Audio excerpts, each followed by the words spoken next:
Okay, everyone, it's Adam here. We're on the, wow, this is weird. We're on the Super T. Everything feels cheaper than a GS. Let's see here, we got our Modus S. That's a lot of shit. So the suspension is definitely way low for my weight. Can I lift the suspension up at all, or change at least the rebound to be stiffer? So I'm bottoming out, I feel like. Thank you.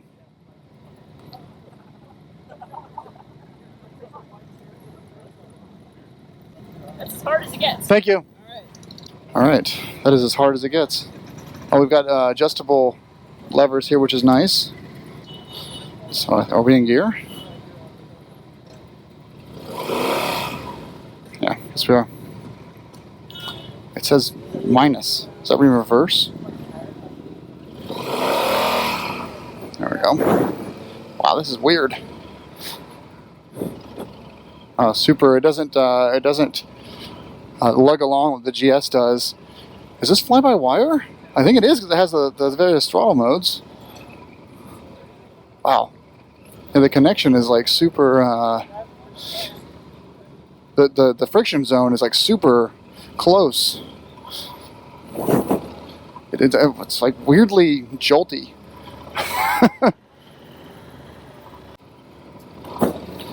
Fucking hell, man.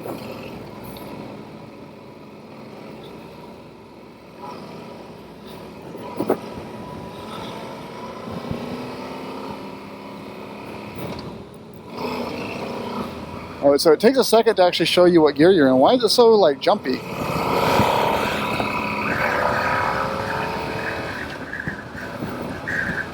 So we'll drop this down. So this is the Super Tenere 1200. Just giving it a go today. Just trying it out. Demo days at Americade. And so the first reaction is that it does not, you can't lug it along with the GS. This is not a GS, I understand that, but that's my point of reference. That's what I ride. The throttle response, when I click it, it's like it takes a second to really react to me. It doesn't feel instant. And it's almost jolting, like it's throwing me back off the bike here. Pretty wide fuel tank compared to my GSA, believe it or not.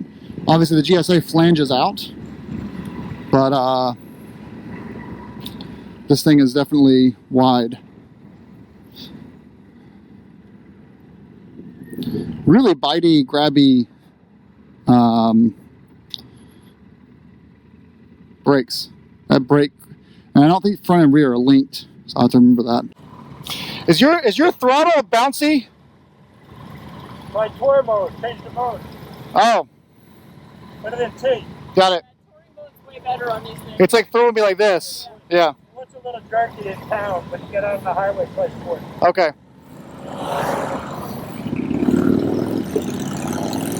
I don't want to take a job with it. I've done 2 of these at the FBR, don't say it. So did you guys hear that? I don't know if you heard that or not. I was in sport mode, so the throttle was just super blippy, whereas the touring mode should be a little less hitty. Got a power outlet, which is nice. Is it USB or just power? No, just a power.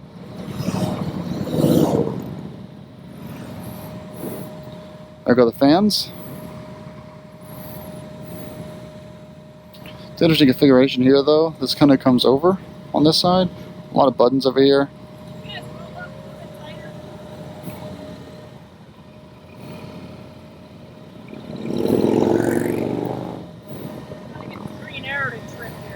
Yeah.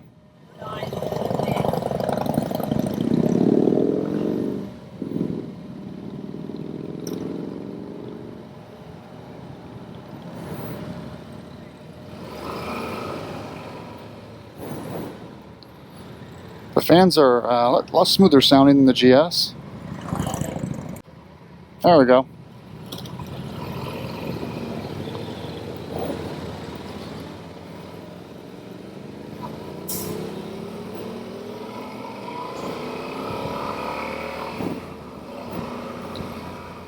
Okay, now we're finally on the move.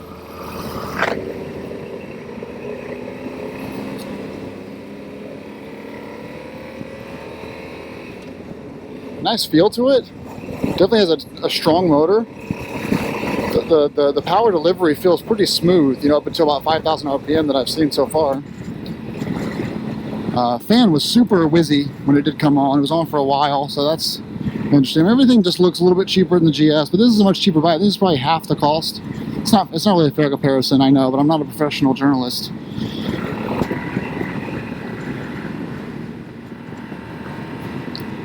So no vibration at 5,000 RPM, 6,000.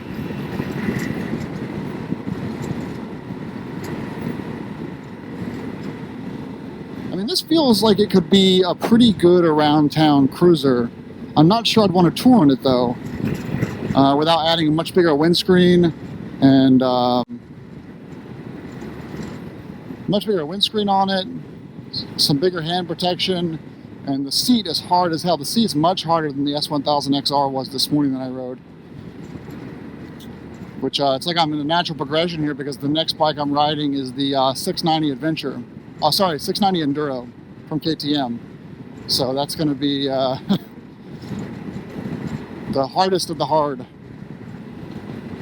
So yes, the changing to touring mode made the throttle much easier. I think sport throttle would just be me by myself, no gear, back roads, no traffic.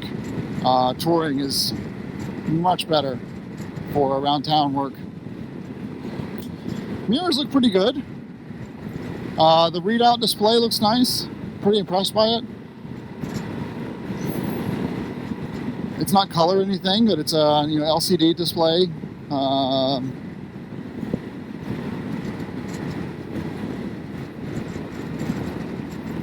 Oh, that's weird. It's like a play. There's play here between like the actual throttle responding.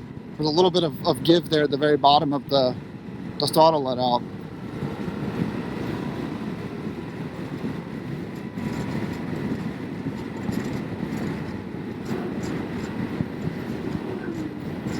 As far as those big trucks passing, I didn't feel them at all. That's nice. It didn't really feel unstable. The motor is definitely much higher than the GS. But there are very few situations where that's not the case. Very few bikes.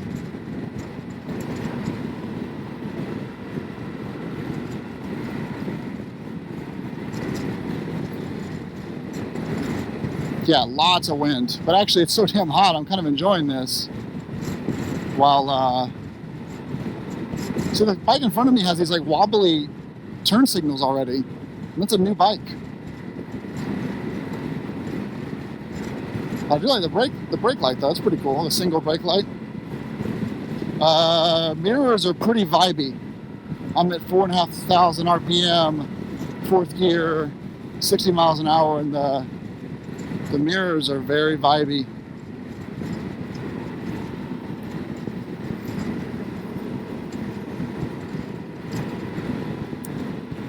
I guess I'll just try out another higher gear. So now at 3,000 RPM, much clearer. I certainly don't hate it. It feels kind of like I want a little go-kart or a little dirt bike.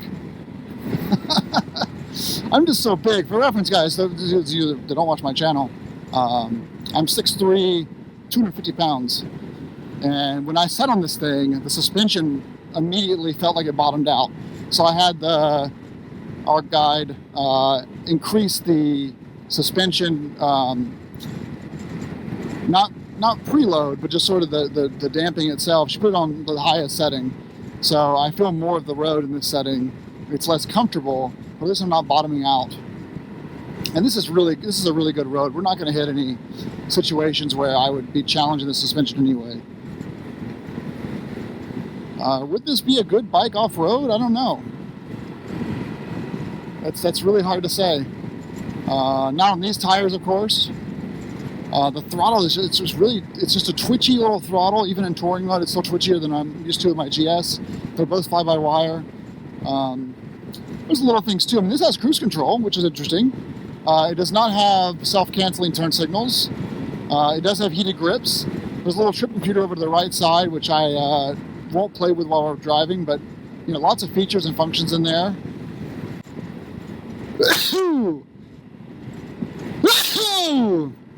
Oh, I hope I remembered to edit that part out. Yeah, so right here, this is moving, and there's no, like, it just moves. There's no real response from it, which I find to be a little uncomfortable. Yeah, for me, I really am not a fan of the naked bikes, and you know, the style really is getting more and more, let's get rid of this windscreen, and I don't like it. So, I mean, you know, riding on this thing, I feel all the wind in my face, which is good on a hot day, but definitely needs a windscreen change.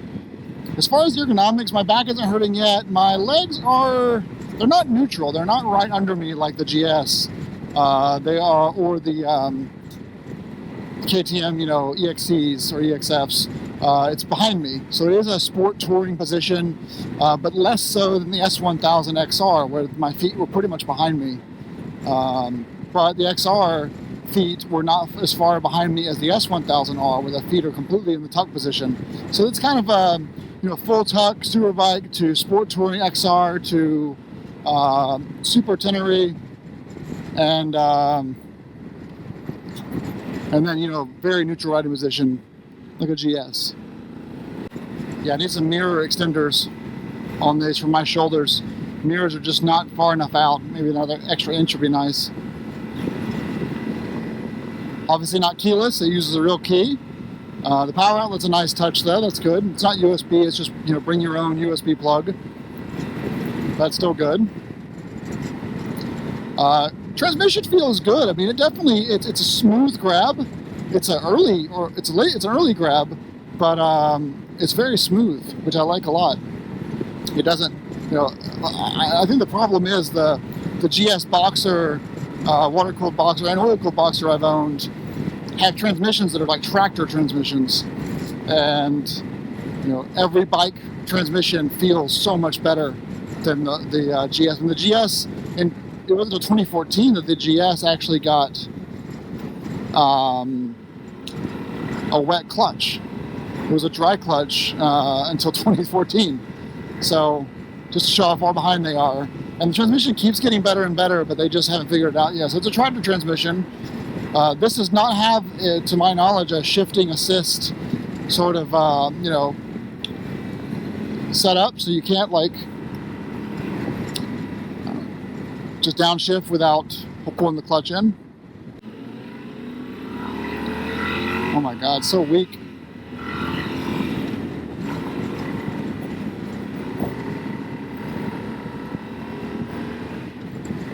There we go, nice suspension bump. It does not bottom me out, it's just super hard, which is what I wanted. The pull is, it's like a really smooth pull as far as the way the power comes on. It never feels like it peaks. Like, I think I hit like 8,000 RPM at that one point back there, and it never really, you know, the torque didn't really come on late like I was expecting, and yet it kind of felt, it felt pointless to be in the higher RPMs because I wasn't getting any more torque out of being in there. You know, other than inducing a ton of vibration and a lot of noise, it didn't really feel like it was worth the effort to get that high in the RPM range.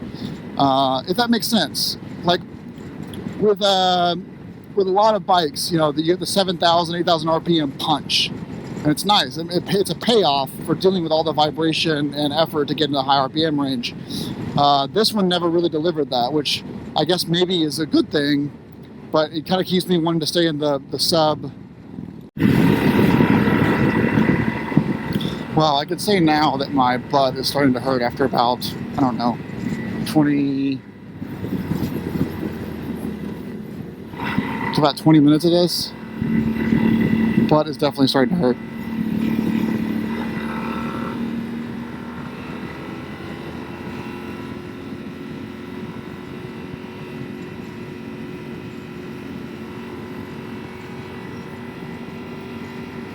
But it's also because I'm in the hardest suspension. It's annoying that the gear shift to what gear you're in doesn't show up until like 5 seconds after. Well, it's like 2 seconds, but the fact it doesn't display the gear selection in real time is a little odd to me. So it is nice that it has adjustable suspensions. You can do 1 up, 2 up in luggage. You can do hard or soft on a scale. It looks like three up for the hardness, which is cool. The buttons feel like a reach to me. If you can see here, they're you know, there's obviously less buttons on your right hand, but they're definitely a reach to get to all the buttons.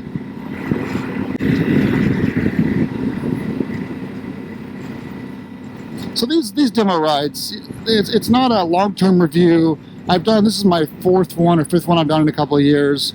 It's not a long-term review, but it is just a way for me to share some of my thoughts of things, kind of a stream of consciousness. I know a lot of people downvote these because what ends up happening is over the course of the next year, a lot of people will find these on YouTube through the search feature, and they just feel like I'm shitting on the bike the whole time because it's not a GS. But I own a GS. I love my bike. I don't love any of these other bikes. So for me, I'm always kind of doing this to see how the industry is doing, but it's not because I'm trying to make a purchasing decision. And I definitely have no plans of leaving BMW's adventure touring line anytime soon. So, you know, pardon me for kind of the negativeness of this, but I'm always trying to be, I'm usually surprised by how good things are, but then, you know, in some ways not surprised that it's just not as good. Now, a lot of it just comes on MSRP. I mean, BMW, when they sell a bike for $21,000, they can afford to work on those little nice touches that a lot of manufacturers, you know, they wouldn't be profitable if they added all those things that BMW does, you know, soft touch things and, you know, nice clicks and those kind of things. But, you know, this is a lot of fun. I think that the you know, to be a true touring machine, a windscreen, bike busters, better seat, are all necessary upgrades. The handlebars seem like they're good enough to mount some stuff to them if you need to.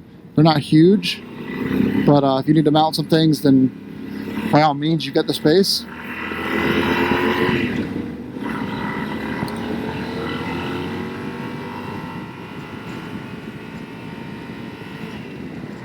Yeah, that vibration at like 6,000 RPM really sucks, and it only gets worse from there. This thing seems to be the happiest at like 3 to 5.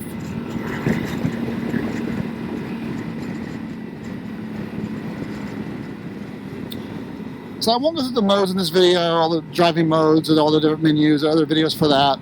I didn't do any research before getting on this bike. I don't even know. All I know is it's 1200 cc's, but I don't know if it's a triple or a twin.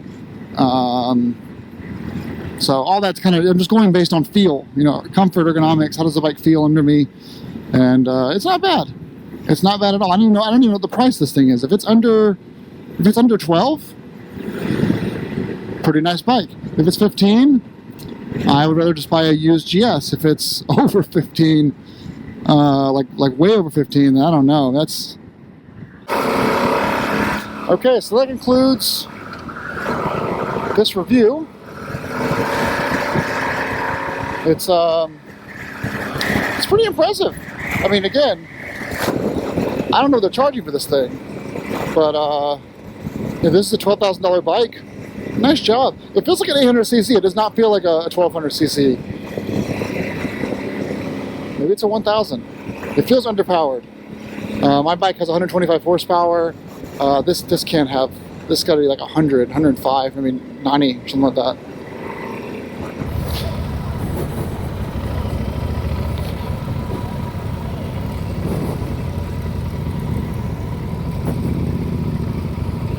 Yeah, this is like, it's empty there. It's dead.